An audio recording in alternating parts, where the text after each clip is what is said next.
Covering international cricket and the world of pro wrestling. This is Stumps and Bumps on SEN with Eric Bischoff and Bharat Sundaresan. Hello and welcome to Stumps and Bumps, where on a weekly basis, cricket and wrestling come together as strange bedfellows and turn into lovers. I'm not sure whether it's just me in a romantic mood or what, but I just thought that's what we do here on a weekly basis. My name is Bharat Sundaresan. You're listening to us on SEN, watching us on YouTube, and listening to us on every podcast platform possible. And I am here, as always, with wrestling icon Eric Bischoff, who I'm not sure whether he's in a romantic mood or not. He's had a very busy weekend. Well, that's a different podcast. No, it is really interesting how the interests of sports in general and professional wrestling seem to kind of connect across different cultures, and we'll talk about that, later on in the show. But cricket and wrestling is a new one, so we're on the cutting edge of cultural evolution in sports. We are. I mean, well, cricket and wrestling on our show anyway have been on 4 dates. And I think they're getting to know each other pretty well. We're not, then maybe not in a long-term commitment yet, but that's coming. But that's probably how dating was these days, Eric. It's been a long time since I went on a date, so I have no idea. But maybe Nims could help us out here. He just seems the sorts who's been on more dating apps than I have for sure. As a different kind of segue to bring you in, Nims. Oh, I'll tell you, my partner Steph listens to our podcast very, very regularly, so I'm watching what I say very carefully. But no, we are here to blend together those two worlds, and it has been a lot going on in the world of cricket. So we are counting down towards the Ashes. But Bharat, you have been very, very busy, part of the commentary team here at SEN. And Eric, stop me if I'm wrong, but have you ever in all of your experience in not just professional wrestling, but as a sports fan as well, have had Mother Nature and torrential rain impact how a series outcome would be? Not how a series outcome would be necessarily, not that comes to mind necessarily, but I can think of one occasion in particular where weather almost ended my career. In that we went to it was either the first, I think it was the second time that we produced a pay-per-view at the world's largest outdoor motorcycle rally. It's called Sturgis. And every year, approximately between 500,000 and 700,000 Harley Davidson enthusiasts, and generally motorcycle enthusiasts, primarily Harley Davidson riders, all converge upon this little town in the middle of America called Sturgis.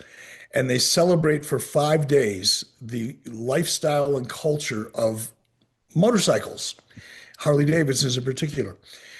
I had the brilliant idea of staging a live pay-per-view outdoors in the middle of this huge event, which, by the way, has been taking place every year for about 70 years. So it's kind of an institution in America, a cultural institution.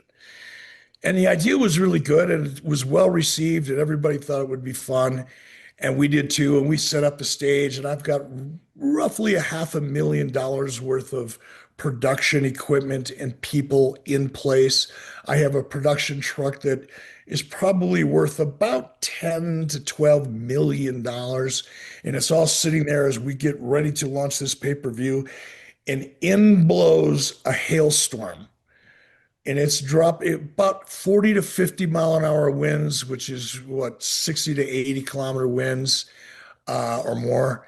And hail the size of your fist came down. The hail was coming sideways. All my equipment was blowing around. My scaffolding for my lighting rig, it's all dancing like it's in some kind of a Disney movie. And it came to life, And I thought I saw my career pass before my eyes, but the weather blew right over.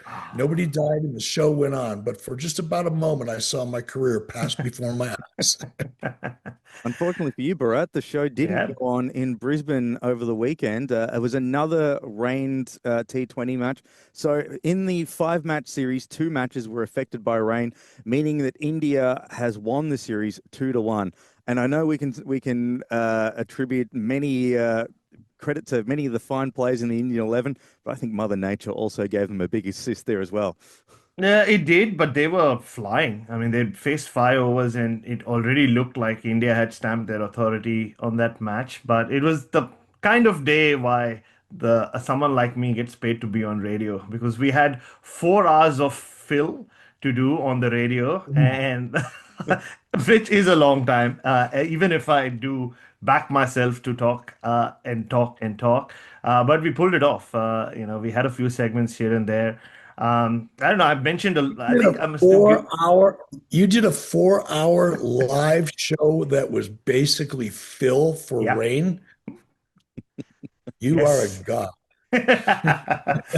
Well, honestly, I mean, I should say I should get paid the big bucks. I'm not yet, in my opinion, anyway. SEN, if you're listening. But no, it was fun. I mean, I had Michael Kasprowicz, former Australian cricketer, with me, and we went everywhere. And turns out Casper's a big wrestling fan as well. So he found out about Stumps and Bumps during those 4 hours. And like Jason Gillespie, these big Australian fast bowlers from the late 90s all seem to have had their fix of wrestling. And it's not just cricketers, is it, Nims? A lot of AFL footballers I know um, love their wrestling. And Dermot Brereton, one of the greatest to ever play their sport, who does feature a lot on SEN. I remember listening to him, Eric, and we'll send you a picture of this guy. So he was probably at his peak in the late 80s and 90s, But the biggest superstar of the AFL world. And he went and watched WCW, he says, in Canada or somewhere. And he looked at DDP, a youngish DDP, and said, I look just like him. So it's funny how these worlds just keep coming together. So DDP has a cricket playing doppelganger. An AFL playing doppelganger for sure. But Okay, they have yeah, doppelganger. we Very can yeah, good. we'll put it's I'll put a picture up on our social media just so we could put it yes. side by side. I don't know, he'll be more pleased if because Derm will absolutely love knowing that we've just told that story. But look, it's full steam ahead, and talking about being on air for 4 hours straight. If the broadcast goes for 4 hours, then you better talk for 4 hours. That's all it's saying there. But the India move on to host South Africa for a 2-test series, a three ODI match, Mm. and a 5-match T20 series to wrap up their tour. The Aussies turn to England and the first test of the Ashes in Perth on November 21st. And we have talked about this at length on Stumps and Bumps. And we mentioned previously, Eric, that this is a war of words between England and Australia. Players, both past and present, in the lead up to this match, they will have so much banter. And former England captain Michael Vaughan, who is one of the great promo guys, if He you could is. say that in the terms of cricket, but he said in a very cheeky post on Twitter, said, if England adds Ian Botham and David Gower to their Ashes squad, the average age would still be 135 days younger than the Australian squad. For context, Ian Botham is 69 years old and David Gower is 68 years old, because the narrative that England is going with is Australia is so old. The average age of Australia is 32. Meanwhile, the English average age of their team that they're sending is 28 years old. And as someone, especially during the heyday when you ran WCW, Eric, age, why is this such a big topic of contention? Well, and it's actually a silly one because, for example, if the average age of a team is 28 and the average team of the other team is 32, generally speaking, the 32-year-old average is going to be a much stronger. You're physically stronger. You don't really fully develop to your athletic peak until you're in your late 20s and early 30s. Do you lose a little speed? Maybe, perhaps. Do you make it up with experience and strength? Yes, you do. So I put my money, since we were talking about sports betting last week, All I right. put my money on that average 32-year-old team before I put it on the average 28-year-old team. It's interesting you mentioned that, because I was looking at the markets before we came up from some of the most popular companies here, and they do say it's $1.56 for Australia to win the first test. England, $2.85, while the draw is $10. So it's still Australia's still in front. But Bharat, one of the big topics of contention is who's going to open with Usman Khawaja, because we talked about young Sam Constas, who now seems to have just been. We went for the youth aspect, and now just like, nope, that didn't work. Other end of the pool. And tell us a little bit about Jake Weatherald, Bharat, because he's almost having a second lease Yes. down in Tasmania at the moment. He is, and I was very fortunate to feature Jake Weatherall and his wife Rachel for Channel 7, who have the hosting rights for the Ashes. So I can't wait for the world to see that story. I think it'll air before the Perth Test because it's a great story of resilience and a mental fortitude. So he is very open about what he's been through. So he's been around the system for the last 10 years. Originally from Darwin, played a lot of cricket right here in Adelaide, still calls Adelaide home, but then moved to Tasmania to play cricket. But he's had mental health issues, which he's been very open about, anxiety and depression, and he's overcome all that. And his wife is, I mean, I've interviewed a lot of people in my life, but for someone who had never done anything on camera before, the way that young woman spoke about being there for her husband and how dark it got and how she brought him back is quite something. So purely in terms of backstory, and Eric always talks about whether whatever sport it is, the backstory is as important as what someone does on the field, so or in the ring. So I think that itself makes him a special player. But I also think, like Eric said, at 31, he's seen so much of life that he is readier now to play Test cricket than, say, if he got the call 6 years ago. And this I'm saying in his own words. So I think there's a lot to look forward to with Jake Weatherald. He's ready, and I think he'll win over Australia. Just like regardless of what he does, the moment you hear about him and you see him play, the joy with which he plays cricket, he'll win over Australia. Very different to Sam Constas, but yeah, I think I'm really really excited about Jake and his future.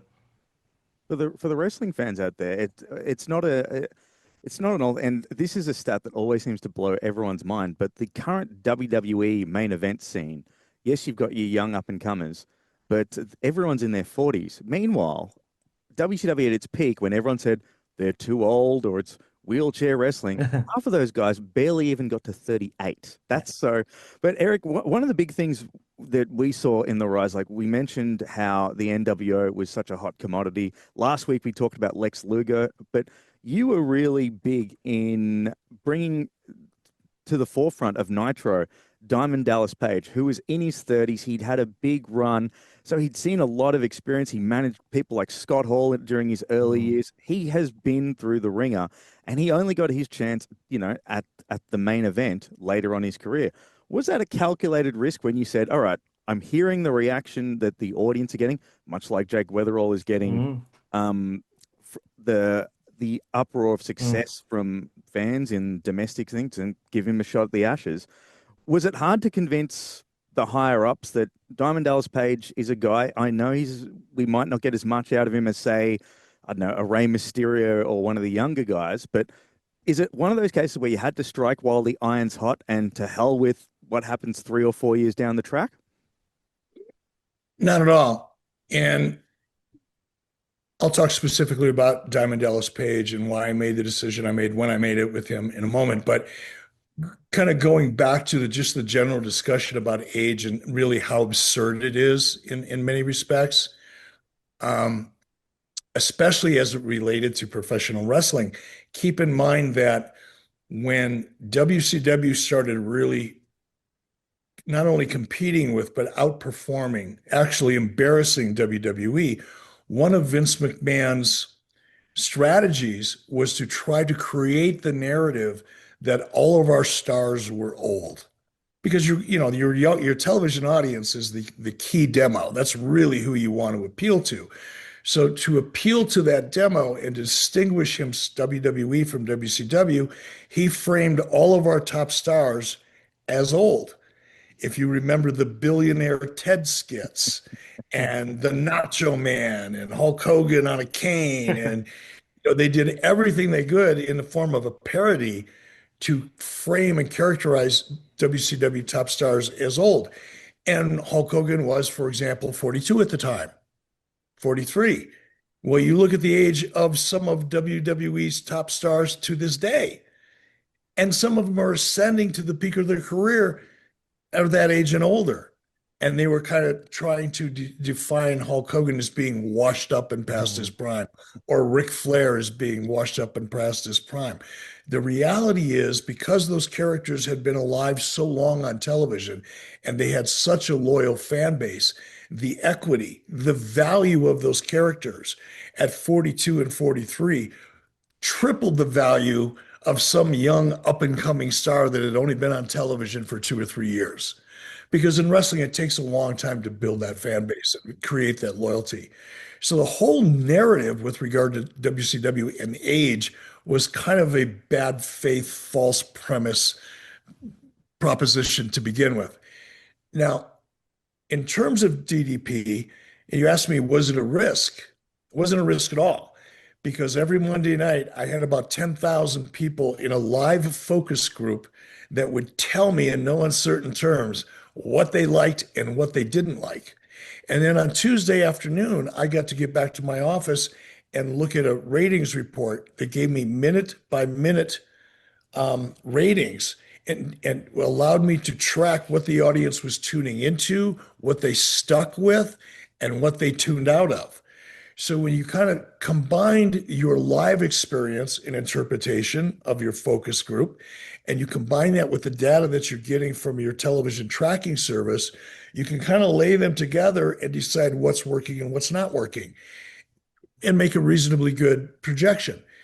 But with DDP, it was different because I was close to him and I paid very close attention to the crowd. And the minute I knew it was okay for DDP to become the world heavyweight champion, went back to months before, maybe a year before he ever did. And I had him come down through the crowd. I think it was in Macon, Georgia. I had him come down through the crowd rather than making an entrance and kind of hang out with the fans, and they all patting him on the back. And he became one of them. That's what I wanted. I wanted Diamond Dallas Page to represent every man, the blue collar worker, the guys that work in factories and work on construction sites that love to bring their families to wrestling. I wanted Diamond Dallas Page's character to represent them. And when he did that, he came down through the crowd. That crowd reacted so strongly, I knew that there was no chance it wouldn't work. Yeah, and just on that, right, Eric, and whether it's sport or sports entertainment, you'll always have your prodigies. I mean, you spoke about Sam Consis, but there's something extra about a DDP or a Jake Weatherall who put in the hard work year after year after year. And when they're ready, and when you think they're ready, they just seem readier, or like, there's that extra level of not a good desperation when they know what it's taken for them to get to that point. And I think the hunger is very different as well. Certainly. Sure.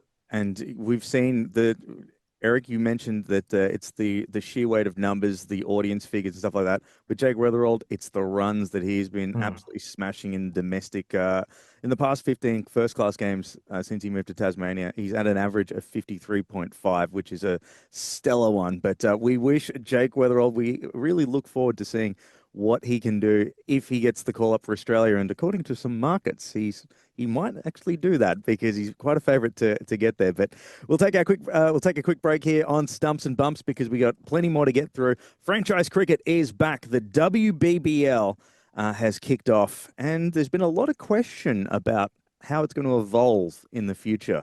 Could we be seeing some foreign ownership come into our what is now a decade-old competition? But we'll touch on that in just a moment, right here on Stumps and Bumps on SEN. You're listening to Stumps and Bumps with Eric Bischoff and Bharat Sundaresan on SEN. Welcome back to Stumps and Bumps. The countdown to the Ashes is on its way, and we were just having a chat during the break.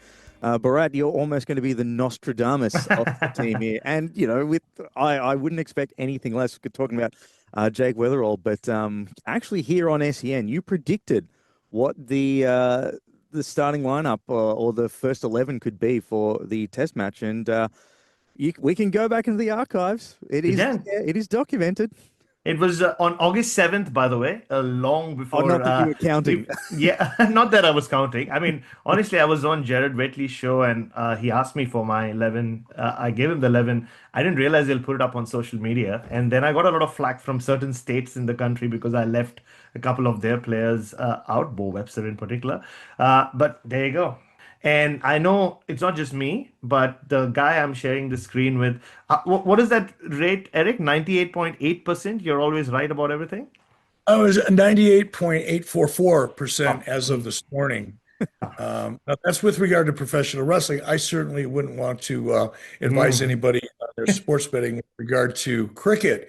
However, I'm going to dig into it and learn more because it's a fascinating opportunity, particularly here in the States, where it's probably not a real popular sports betting opportunity, but could be fun. But I'd love to. I'm gonna go back and listen to repeats of this show to take notes from you. If you're calling things out all the way back in August to any degree of accuracy, you're somebody I want to listen to when it comes before I place a bet.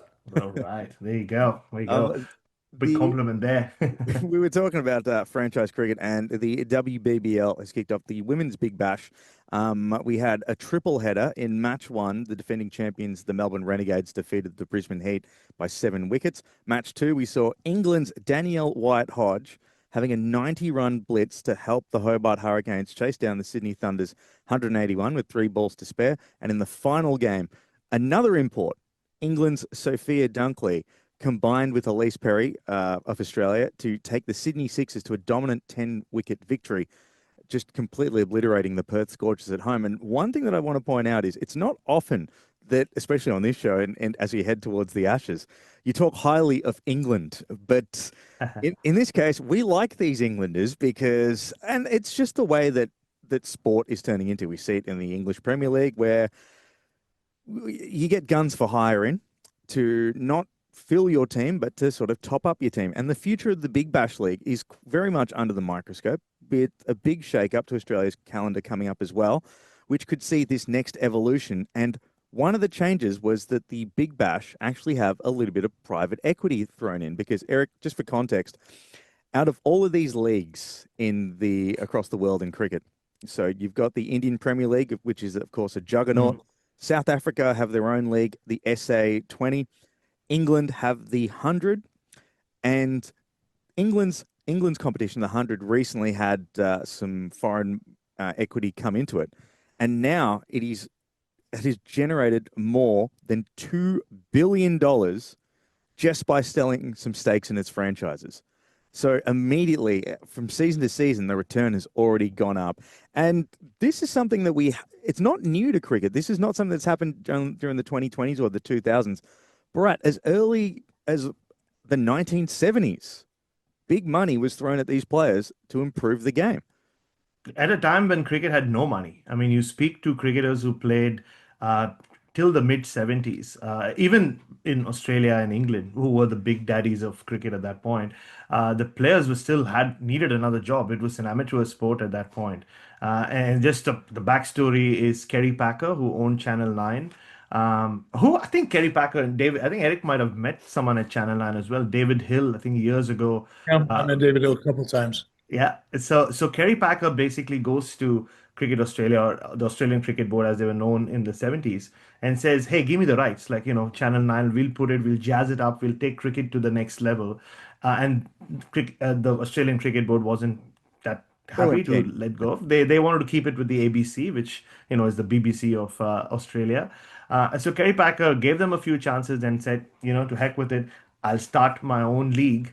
And it wasn't a league so much. It was I'll start my own tournament where I'll just go and buy all the top players from Australia, England, the Caribbean, India, Pakistan, and start my own little thing. You guys can keep playing your international cricket the way you want to. And that was the birth of World Series cricket, and which went on for 4 years. At which point, international cricket was robbed of all its stars, and eventually the boards had to give in. And then cricket started on Channel 9, and it changed everything. Day night cricket, colored clothing, white balls, and money, more importantly, money. So that was the first revolution. But then the second gigantic revolution was the IPL, which is the year I also started journalism. And you touched on it last week, 2007 T20 World Cup, India win. There's something called the Indian Cricket League. So this is the first time there was a franchise system tested around cricket, but that was a rebel league. So anyone who played in the league in that league wasn't allowed to come back into the international fold. And then that's when the BCCI said, "All right, I think we're sitting on something which could go anywhere." So they just go to all the rich industrialists around India and say, "Hey, do you want a piece of the pie? Do you want to invest some money in this thing called the Indian Premier League, where we'll auction off teams and then we'll auction off players and see where it goes?" And just to put it into context, at that point, the original TV deal or broadcast deal that they signed with Sony was for $918 million over 10 years. Fast forward 2022. So the current deal that the IPL sits with and now with GeoStar is $6.2 billion over 5 years. So there's 433% increase in just the short space of 15 years. So it kind of puts into context how significantly it grew, and it was just this meteoric rise, which has made it the juggernaut that you mentioned now. It's fascinating. Television and television rights, particularly for live sport, have gotten so high. I would imagine you're going to continue to see even more growth in that number in the next 5 years, because I think as streaming platforms begin to finally get close to becoming profitable, and in some cases profitable, you're going to see more and more investment for the one thing that brings people together at a very specific. People love live sports. No matter how interested I am in a game, if I have to watch it after it's happened and I already know the score, I really don't care that much. I may still watch it, but I don't care. I'll probably be reading or doing something else while I'm watching it. But live sport brings people together in ways that no other form of entertainment does. And that's why the value of it has gotten so high. Frankly, that's why I'm so excited about Real American Freestyle, because it's a live Mm. action sport and a combat sport, which is even more interesting for media now. But for cricket and the huge investment, and it started with Kerry Packer, David Hill, however it came to be, but they saw the value as a television property. And the value of the television property gave them the money, and others, leagues, the money to go out and hire these top guns, so to speak, or hired guns to come in and prop up their teams and attract an audience and attract eyeballs for television. It's one big, very happy circle. And then the next step of that evolution, Eric, was once and you know this, I mean, in the wrestling world, there were territories, and then Vince McMahon Jr., I mean, the Vince McMahon we talk about now, he understood the business side of it and took it to the next level. And then it attracted other private investors like Ted Turner, who you look up to so much. And so once you bring in these people and once you give them a piece of the pie, the next thing they want is a seat on the table. And I think that is inevitable, isn't it?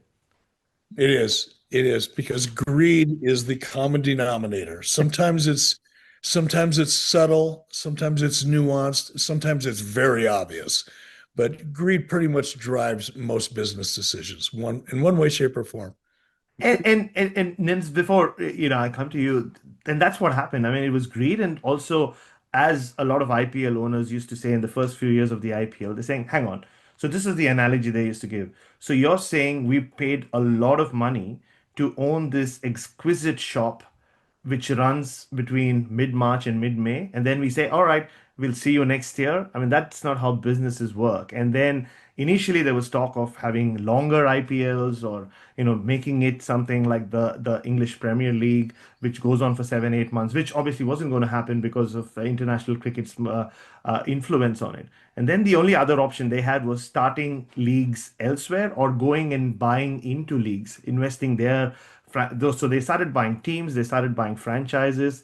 In the South African T20 league's case, they sort of funded most of that league. And so as to make whether it's the Mumbai Indians or the Royals or the Tridents or whatever they call themselves, almost a 12-month business rather than just keep it as that 2 month Mhm.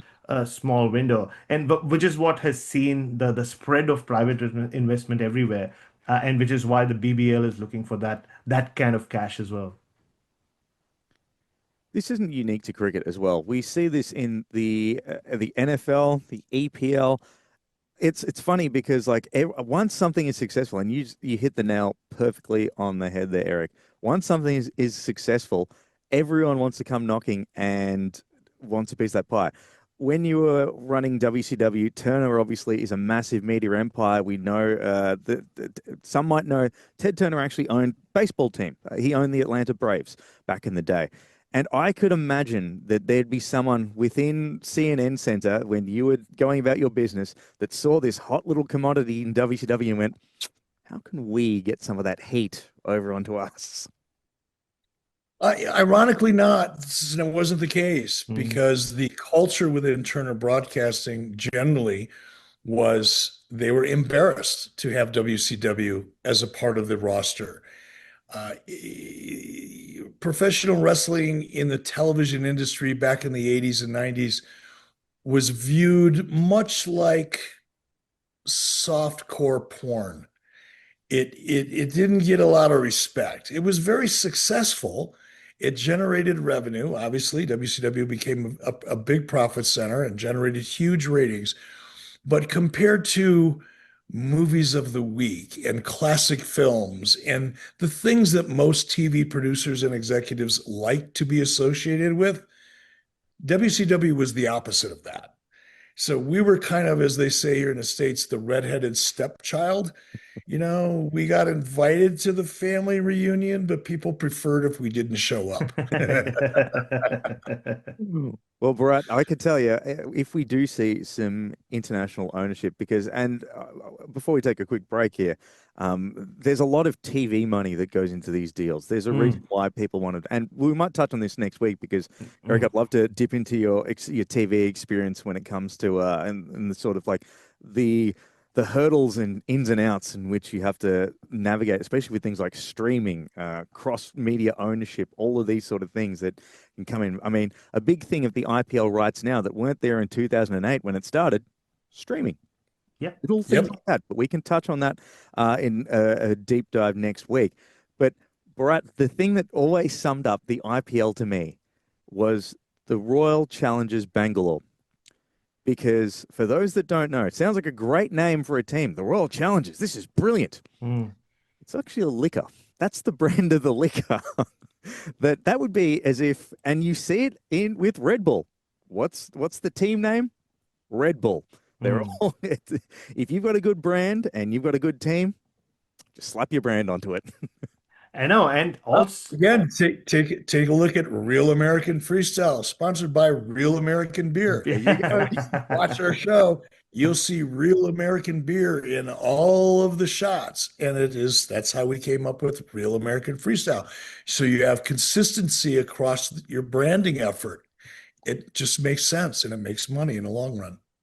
and to do it in India, where since the mid 90s, you cannot officially have alcohol advertising, who made it even cleverer, right? So you couldn't sell Royal Challenge whiskey, but you could own a team called the Royal Challengers, which is owned by the company that makes the whiskey. So I think it was clever at different levels. So, but just to, yeah, I mean, put a bow on it, it's just inevitable that private investment will come into the BBL. You mentioned the 100. I mean, the 100 ranked fifth in T20 leagues in terms of valuation just 2 years ago when I think they were valued at 9 million. Now, after just four of the franchises being bought by Indian owners, that number has gone to 975 million, literally in the last 8 months. So, and it's become the second most valuable cricketing commodity in the world. So it tells you why the BBL needs that extra cash.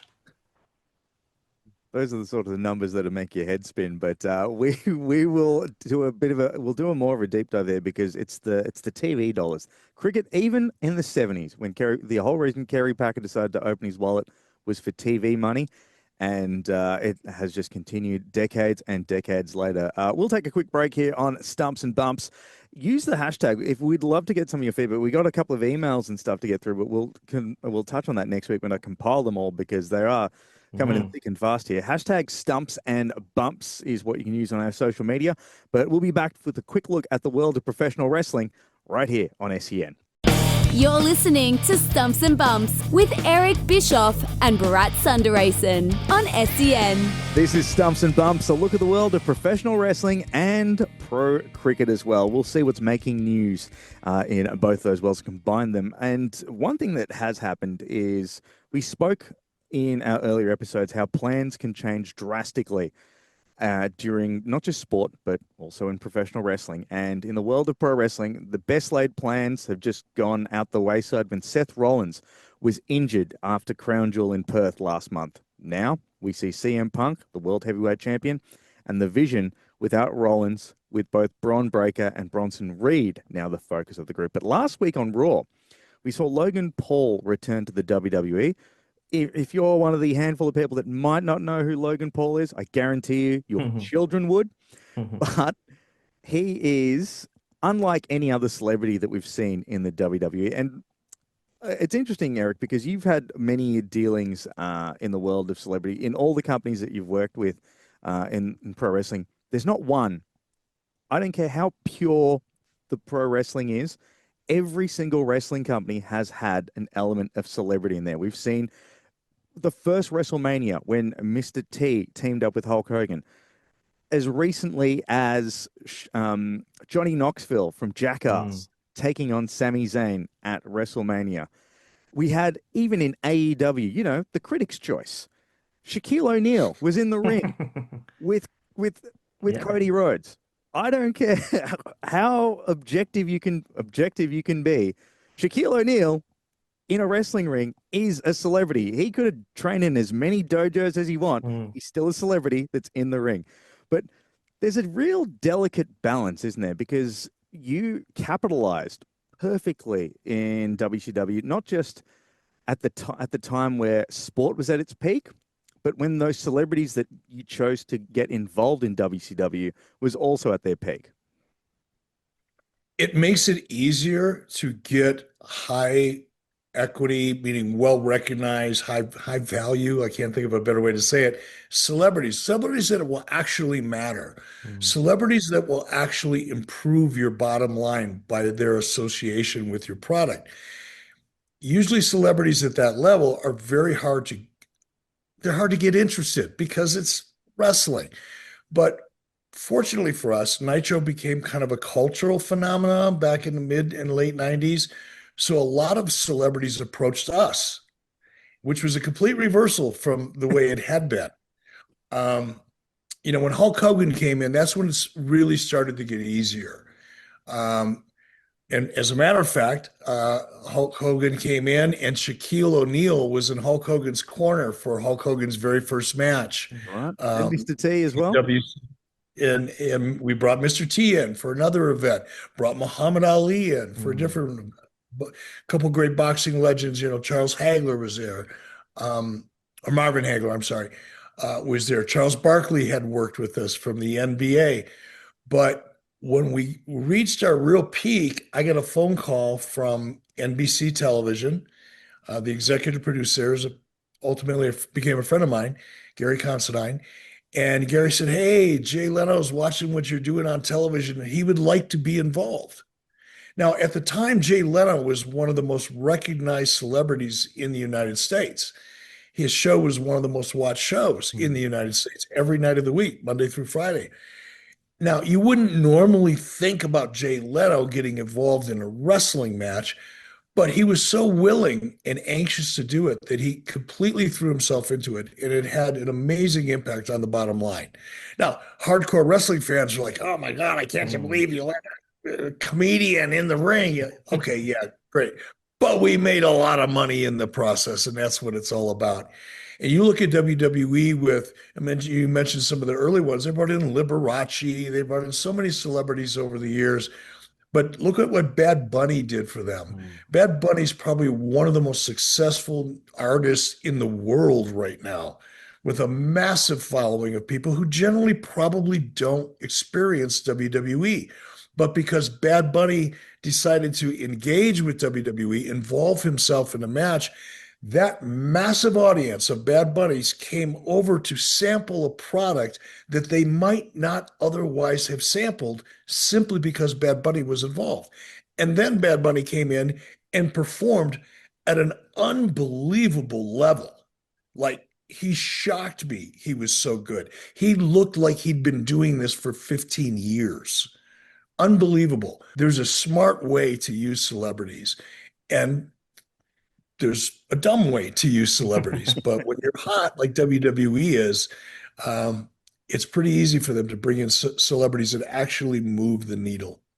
But just on someone like Logan Paul, you just mentioned there, Eric. So because he's wrestled 14, 18 matches, whatever, Yes. but they keep involving him in feuds. But I'm always curious as to if he does want to get involved more full time. He'll always be that guy, right? I mean, you can't suddenly throw a character on him, or like for example, can he ever be a good guy in the ring? Because he's the most easily hateable guy, and he plays that character better than anyone else. So what do you do? I mean, is it restrictive in a way as to like where you can go with him?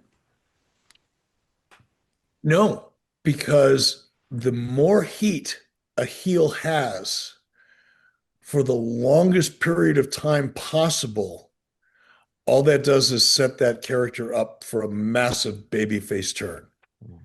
In other words, a babyface turn doesn't mean much if you don't really have that much heat. You're getting very close to that line of ambivalence. If they don't hate you enough, turning into a good guy really doesn't matter. But if they really, really hate you and they've hated you for years and they expect you to do dirty, dastardly, devious things, and then one day for the right reason you do the right thing, that audience is going to absolutely turn in your favor. And now you've got a baby face. There's no rush. There's no reason to rush that process. Heels are the most valuable asset to any professional wrestling organization because without strong heels that people absolutely hate with a passion, you don't have a hero. You have to have a heel in order to have a hero. And heels can make heroes. Heels can make heroes who might not otherwise look that good look fantastic. Heels are really in control of the audience's emotion, which is why Ric Flair, for example, never really wanted to be a babyface. He would do it if he had to, but he really wanted to be a heel because he knew he was in control. He controlled the flow of the match. He controlled what went on inside of the ring generally. And that ability to control and manipulate is a very valuable asset. So, Logan Paul, stay heel as long as you can. Make them hate you for as many years as possible. When they stop hating you, or you think they're starting to stop hating you, that's when you turn babyface.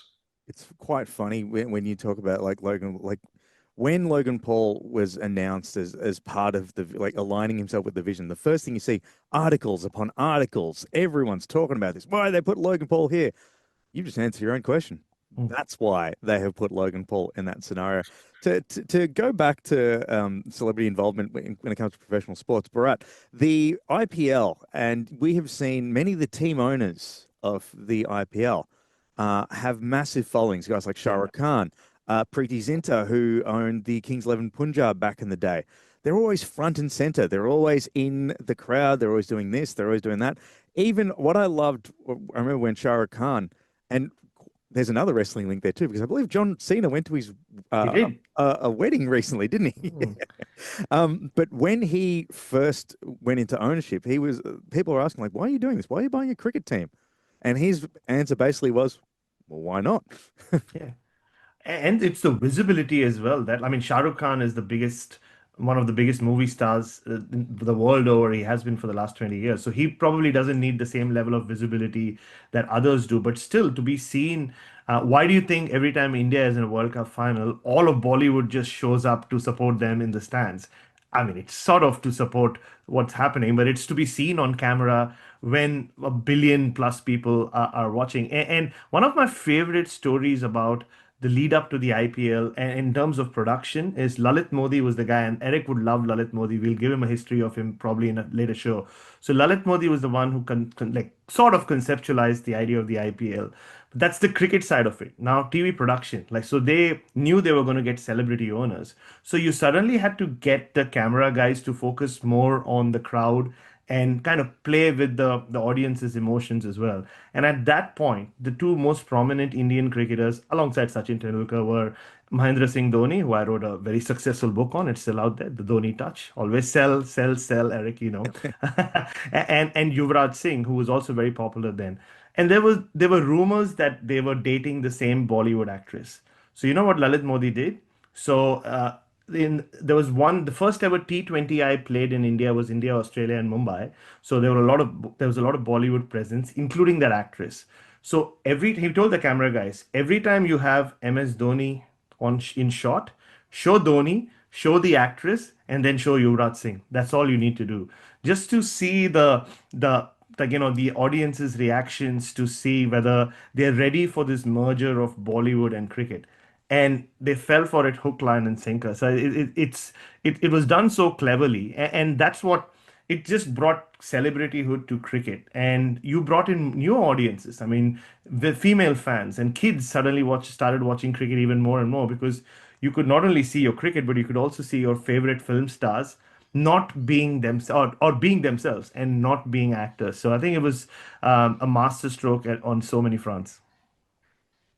There is always a big Venn, as much as we might not like to admit it, there is always a massive Venn diagram overlap when it comes to interest. And it's just finding that sweet spot where they overlap, where you can get the absolute gold, as we demonstrate with Stumps and Bumps every week. But we've come to another end of the episode, and a quick reminder to our listeners, you can be a part of the show anytime you want.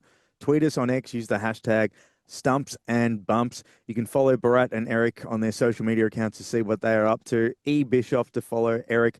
83 Weeks is his podcast on ad-free shows. Real American Freestyle, we are counting down towards the third show. We talked about it briefly. Eric, I'm hoping there's not too many sleepless nights as you count down towards after Thanksgiving. Yeah, you had to pick it around a holiday, didn't you? Well, not only that, but here in the United States, the government has shut down, and the government controls air traffic controllers and all that, and they're not getting paid. So flights are being canceled. Ooh. There's thousands of delays every single day. So yeah, it's been a little crazy. I was 15 minutes late, to get on the air with you guys today because I was putting out fires because flights have been canceled and schedules have changed. So it's pretty crazy right now, but I'll get through it. That's it. We fight through the fires and get to the end. And make sure you do check out Real American Freestyle. Their third show will be happening at the end of the month. We'll give you all the details here on Stumps and Bumps. Adfreeshows.com have also a tremendous array of stuff for the wrestling fan. If that's whatever the content is, you will absolutely find it there. At Beastie Boy 07 is where you can read some of Bharat's great articles and see where he might be popping up on your TV, radio, or newspaper. Did I happen to notice on a certain press release, Bharat, that you'll be involved in some television coverage? Yes, I'm back with Channel 7 for another cricket summer, and yeah, I've been told in a bigger role as well. So I'll obviously be doing my commentary and lunchtime segments, and every time, like I said, if you can do 4-hour fills on a rainy day on radio, You can do anything. so every time it rains in the or during the cricket, you'll see me do that on TV as well. So now I'm looking forward to it. The Ashes, nothing quite like it. I was fortunate to spend some time with some Australian cricket legends over the weekend. Nims, Steve Waugh was there, and even though we spoke more about raising chickens, it's just it does feel like WrestleMania. I've never been to WrestleMania. I will someday, I'm sure. All three of us will together. But it just feels like WrestleMania. Everybody's talking about the Ashes. Everybody's yeah. And just going back to just before we finish on what Eric was saying about being a heel. I mean, he knows all about being a heel. And the only 2 times I've done anything in the wrestling ring, I've been a heel as well. I love being hated. And I think the only other person who loved being hated more was Eric Bischoff.